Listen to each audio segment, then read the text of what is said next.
L'influence culturelle de l'Algérie, elle est en danger. Nous avons perdu énormément de notre influence culturelle dans le monde. Chaque année, l'hebdomadaire, il fait des classements réguliers des pays les plus influents culturellement à travers le monde.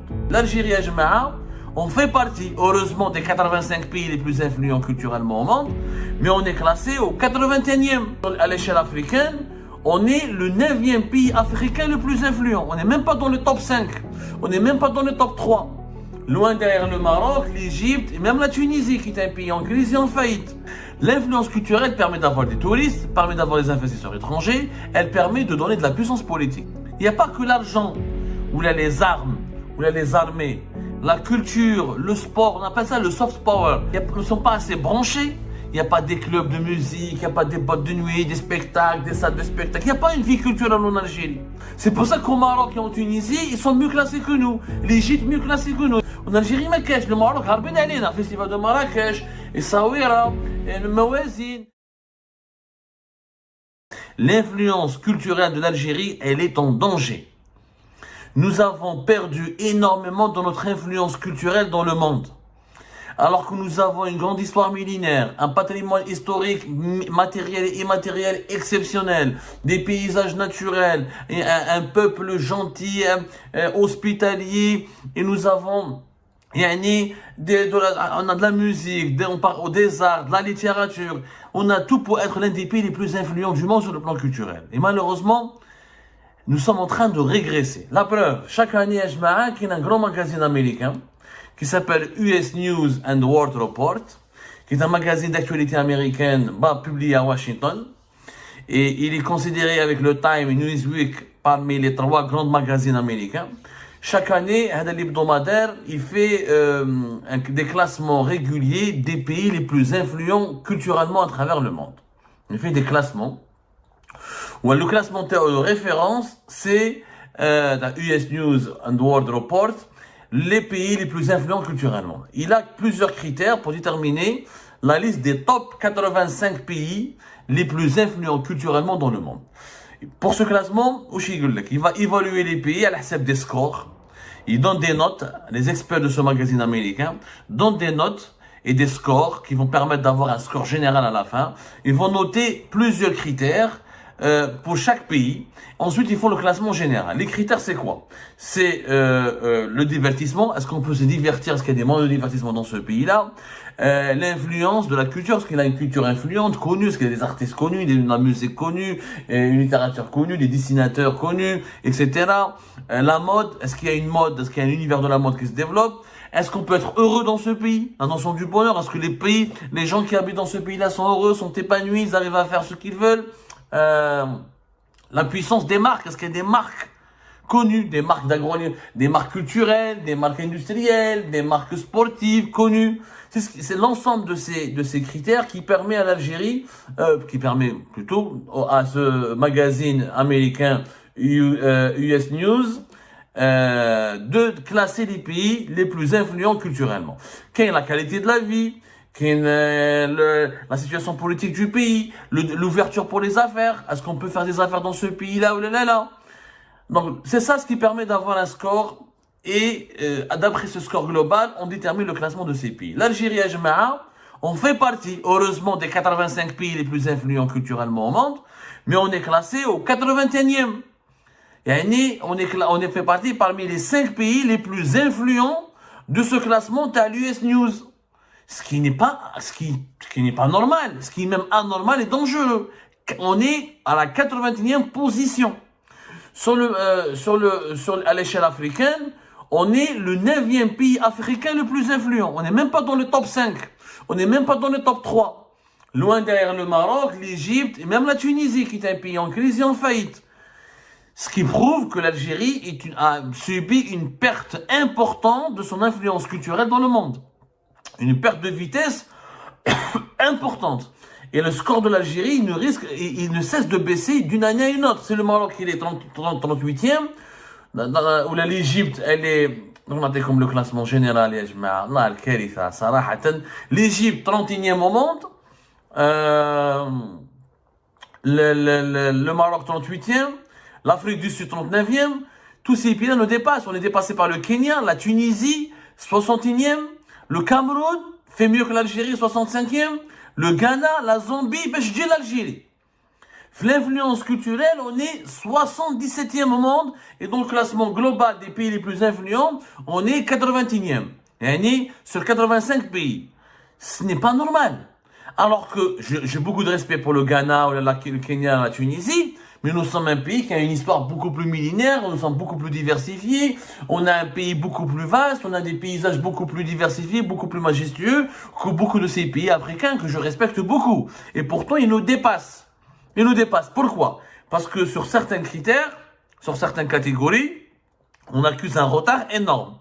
Et ce qui réduit l'influence culturelle dans notre pays. L'influence culturelle, c'est pas n'importe quoi. L'influence culturelle permet d'avoir des touristes, permet d'avoir des investisseurs étrangers, elle permet de donner de la puissance politique. Il y a des pays qui sont influents culturellement, qui arrivent à s'imposer sur la scène politique mondiale. Prenez le cas de la Corée du Sud. La Corée du Sud, grâce à la vague, grâce à sa musique qui commence à s'internationaliser, grâce à ses films, à ses séries, à son cinéma, la Corée du Sud est devenue une puissance politique importante de la région, qui concurrence le Japon, les États-Unis d'Amérique ou la Chine. Et c'est devenu un pays puissant et qui compte. La Turquie, regardez l'influence culturelle de la Turquie. Regardez grâce au feuilleton turc, grâce à la musique turque, à la gastronomie turque, à la restauration turque, au tourisme en Turquie, grâce à l'histoire turque, comment la Turquie a émergé et est devenue parmi les 20 pays les plus puissants du monde. Et les cas sont nombreux. Les États-Unis d'Amérique, c'est la première puissance politique et économique, parce qu'elle est aussi la première puissance culturelle, grâce à son cinéma, Hollywood. Les films américains influencent le monde entier. La musique américaine, le divertissement, les stars de la pop américaine amusent et font rêver, et font fantasmer le monde entier. Ce qui permet aux États-Unis d'Amérique d'asseoir sa véritable domination, sa véritable puissance. La France demeure parmi les pays les plus influents grâce à son histoire, grâce à son cinéma, grâce à sa musique, grâce à ses artistes, grâce à ses écrivains. Et donc, la France demeure parmi les pays les plus influents dans le monde. L'influence culturelle, elle est importante. Il n'y a pas que l'argent, ou là les armes, ou là les armées. La culture, le sport, on appelle ça le soft power. C'est ce qui permet à des pays de s'imposer au sein de la communauté internationale, sur la scène mondiale, et d'attirer le regard, d'attirer les projecteurs, les investisseurs, les touristes, et de devenir ainsi des pays importants, des carrefours d'échange importants. Là, on a tout pour avoir l'Algérie, elle a tous les atouts nécessaires. Mais malheureusement, on est très mal noté. Par exemple, qui n'est de l'influence culturelle, par exemple, où je me sens. La mode, elle est très peu développée en Algérie. Le divertissement, nous avons un score de 6 à peine. La mode, même pas 1 sur 10. Nous n'avons pas de grandes marques culturelles, nous ne sommes pas un pays assez moderne, nous ne sommes pas assez branchés, il n'y a pas des clubs de musique, il n'y a pas des boîtes de nuit, des spectacles, des salles de spectacle, il n'y a pas une vie culturelle en Algérie. Habsa. C'est pour ça qu'au Maroc et en Tunisie, ils sont mieux classés que nous. L'Égypte mieux classée que nous. Et pourtant, l'Égypte, là, par exemple, c'est une société aussi conservatrice, il y a plus de pauvres, plus d'inégalités qu'en Algérie. Mais l'Égypte arrive à organiser des événements culturels, des festivals. Il y a des lieux de vie, il y a des lieux de divertissement. En Algérie, Marrakech, le Maroc, Harbin Ali, un festival de Marrakech, et Saouira, et le Mawazine. Malheureusement, durant l'époque de Bouteflika, on a essayé de faire des choses. Il y a eu des grands festivals, il y a eu l'année de la culture arabe, la culture islamique, le festival panafricain, il y a un certain nombre de festivals et d'organisations d'événements culturels qui ont élevé, qui ont amélioré l'image de l'Algérie et qui l'ont rehaussé, qui ont vraiment élevé, qui ont vraiment fait de notre pays un pays qui commençait à se réveiller, à revenir, à rompre avec son isolement politique et géopolitique, à ses problèmes qui datent des années 90. Je vois la décennie noire, nous avons vécu des choses terribles à cause des violences de la décennie noire, ou à cause des dérives du terrorisme et de la lutte, et des problèmes de la guerre civile, etc. Nous étions un pays qui a disparu pratiquement, qui a disparu de la scène mondiale. On est devenu un trou noir à cause de la décennie noire. Le travail en Algérie, l'Algérie, le terrorisme, l'Algérie, l'insécurité, l'Algérie, la terreur. Durant les 2 décennies de Bouteflika, bien sûr, c'est un régime corrompu, mafieux, et ça, durant ces 2 décennies, il y a eu des efforts pour améliorer l'image de l'Algérie. Le pays est redevenu fréquentable, les compagnies aériennes sont revenues, pas uniquement à cause de la réconciliation nationale, mais à cause d'une politique culturelle. On a boosté la culture, on a boosté un peu le cinéma algérien, on a construit des salles, on a organisé des concerts, on a développé des événements culturels qui ont permis à l'Algérie de revenir petit à petit sur la scène culturelle mondiale et de redevenir un pays connu. Donc, on a habsé, mais 2019, bon, il y a la Covid-19 et 2020, même de 2021, 2022, jusqu'à cette année 2023, mais qu'est-ce? On a les festivals en Algérie, on a les festivals du film arabe, on a les concerts, on a les artistes étrangers qui venaient en Algérie, on a le cinéma algérien. Dans une loi, ils sont en train de faire une loi sur le cinéma qui prévoit que c'est un code pénal, comme je l'ai dit dernièrement, et qui prévoit uniquement des peines de prison et du harcèlement et des interdictions et du contrôle, de la censure. On a étouffé la créativité algérienne. On a étouffé le génie algérien. Et c'est pour ça qu'on perd dans notre influence. Et la même chose pour le patrimoine. Nous avons un patrimoine, par exemple, nous avons l'US News, le classement, le magazine américain. On a une note de 9 une très bonne note concernant l'accessibilité culturelle, parce que nous avons un patrimoine accessible, il y a des ruines partout, il y a des sites culturels, c'est accessible et c'est pas cher. Nous avons une histoire qui est riche, on est très bien classé, nous avons une bonne nourriture, on est très bien classé. Par exemple, patrimoine, on est classé 69e, on est mieux classé en patrimoine qu'en influence culturelle. Mais nous avons ce patrimoine, mais qu'est-ce? Les paysages géographiques, on est bien classé, mais il est malheureusement il est mal exploité. Il n'est pas mis en valeur. Pourquoi? Parce qu'il n'y a pas le pays n'est pas ouvert. Par exemple, l'ouverture pour les affaires, Karitha, la bureaucratie, on a une très mauvaise note.